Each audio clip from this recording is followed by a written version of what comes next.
Bien-aimés frères et sœurs, vous connaîtrez la vérité et la vérité vous affranchira. Ça, c'est pas moi qui le dis, c'est la Bible qui le dit. Mais moi, je vous dis mieux. Vous connaîtrez la vérité historique, notamment celle de vos ancêtres kémites, et vous aurez une vision globale de ce que c'est que la vraie souveraineté politique. J'ajoute, vous reviendrez à la spiritualité africaine ancestrale et vous comprendrez les enjeux de l'indépendance économique. Et pour terminer, vous accepterez votre identité culturelle kémite et vous obtiendrez deux choses.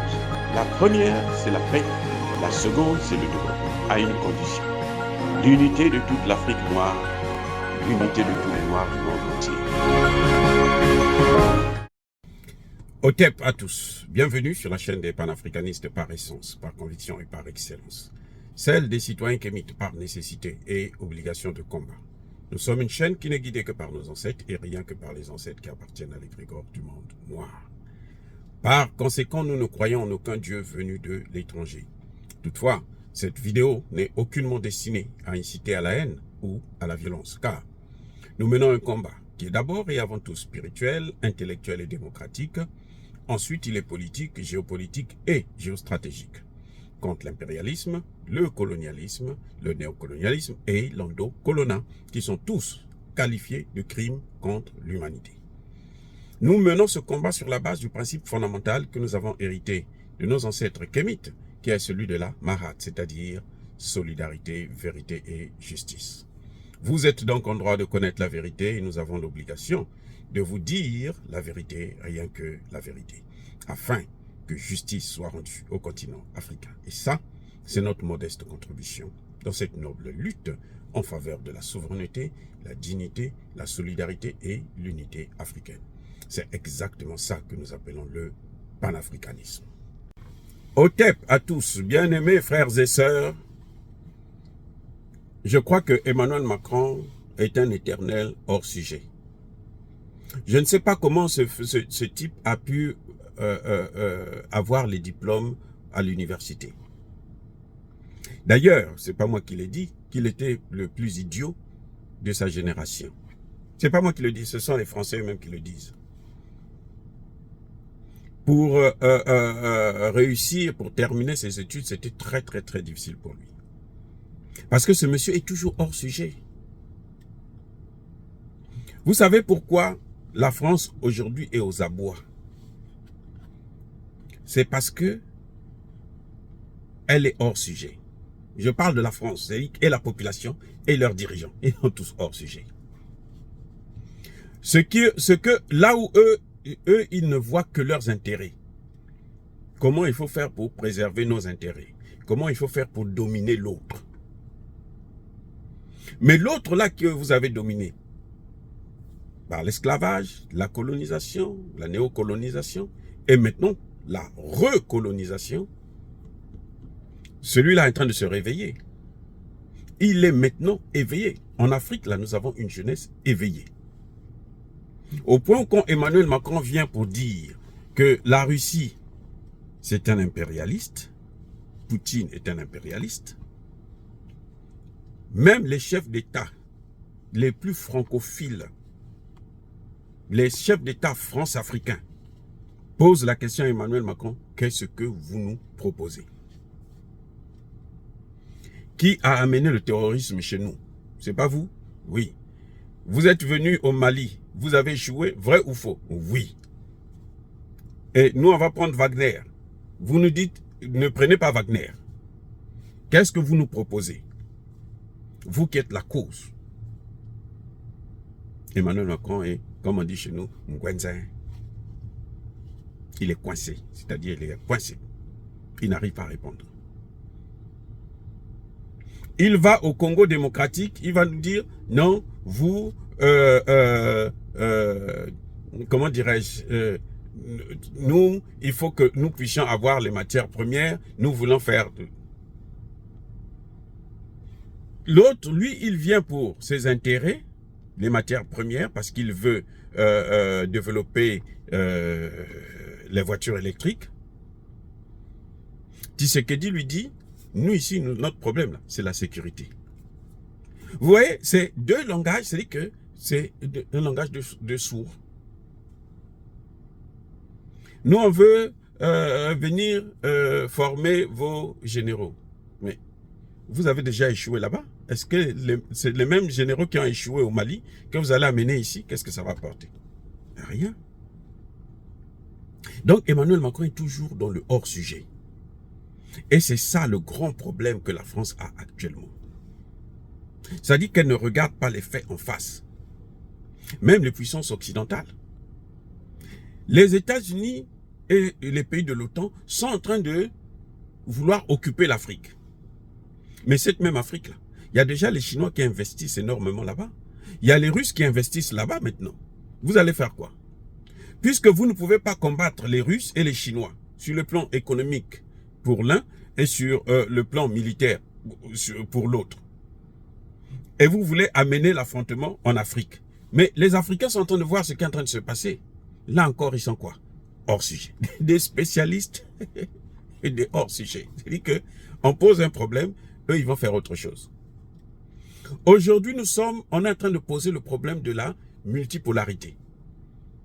Eux, ils viennent pour dire, bon, nous, on va vous coloniser. On va vous dominer. On va placer une base militaire et puis on va continuer à contrôler vos forêts. Mais c'est hors sujet. Quand Emmanuel Macron organise le pacte, le nouveau pacte financier, Emmanuel Macron n'a pas le droit, il n'est pas bien placé pour changer les institutions de Bretton Woods. Il ne peut pas. Parce que lui, il a été admis là-bas par complaisance à cause des Africains qui sont en train de le chasser là. On l'a chassé au Mali, on l'a chassé au Burkina, on l'a chassé au Centrafrique, on va bientôt le chasser au Tchad, et ça va continuer.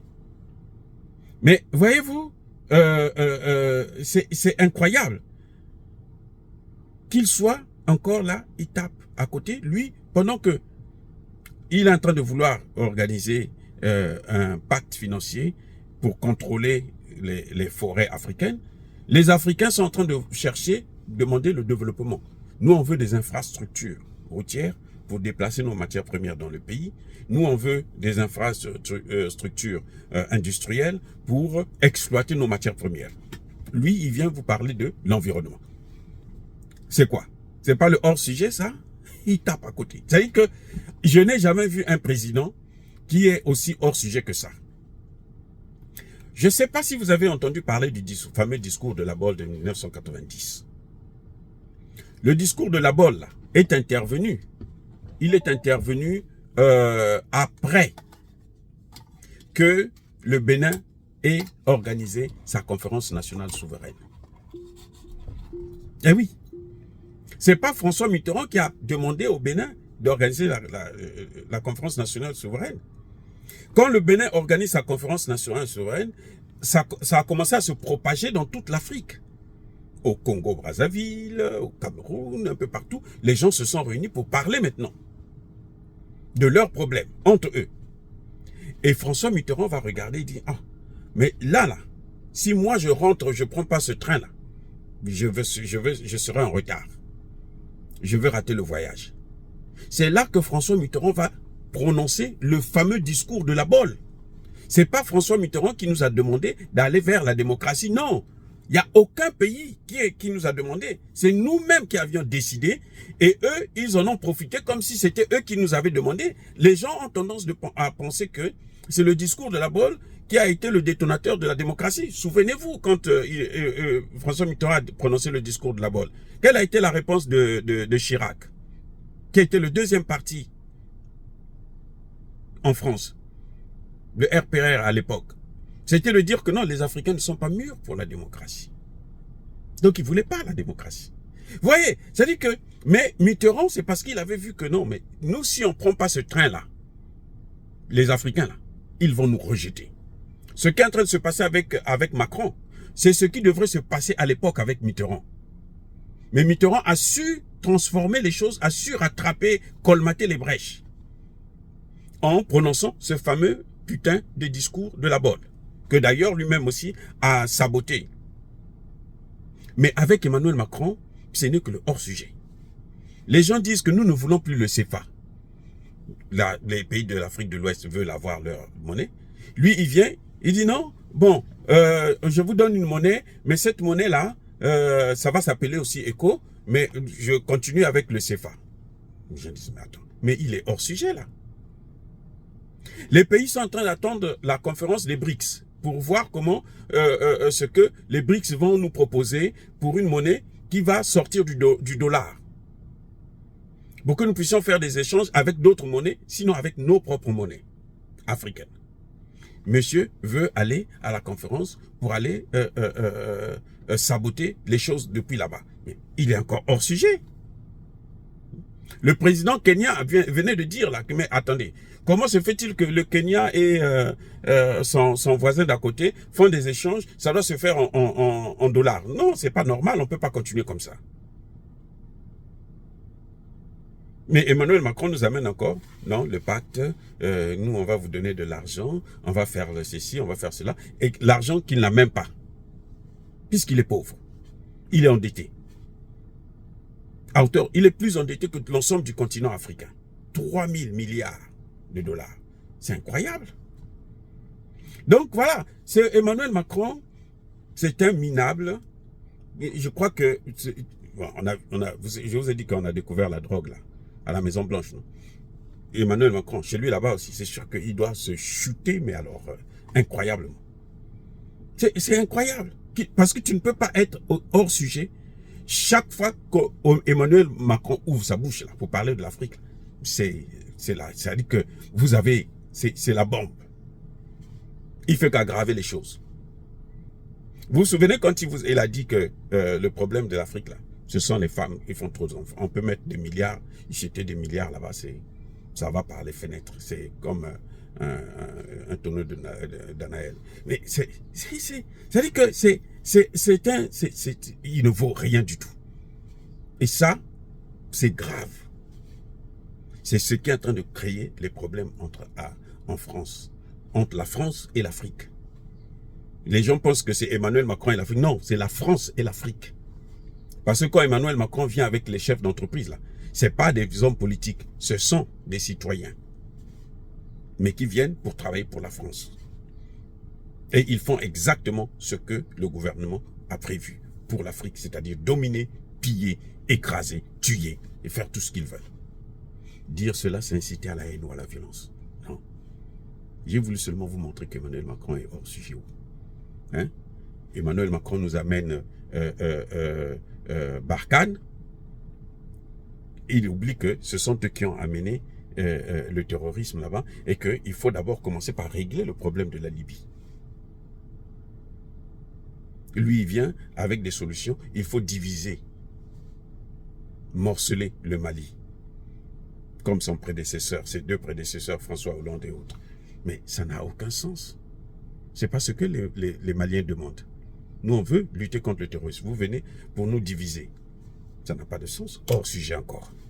Oh, bien-aimés frères et sœurs, soyez bénis, abondamment bénis par le Dieu des Kémites et par nos ancêtres angélisés. Mais que tous ceux qui persécutent le continent africain le pillent et le déstabilisent. Qu'ils soient noirs, blancs, chinois, arabes, indiens, qui qu'ils soient punis, maudits, foudroyés, neutralisés, effacés, écrasés par ce Dieu des Kémites et par nos ancêtres angélisés. Vive l'Afrique éternelle. J'ai dit et j'assume.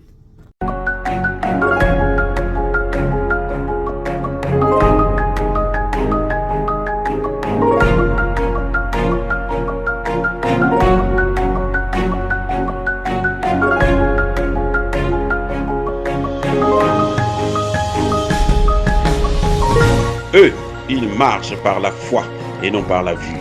Mais moi, je vous conseille vivement de marcher par la connaissance scientifique et historique, notamment celle de nos ancêtres kémites, par les 5 sens et par l'intelligence.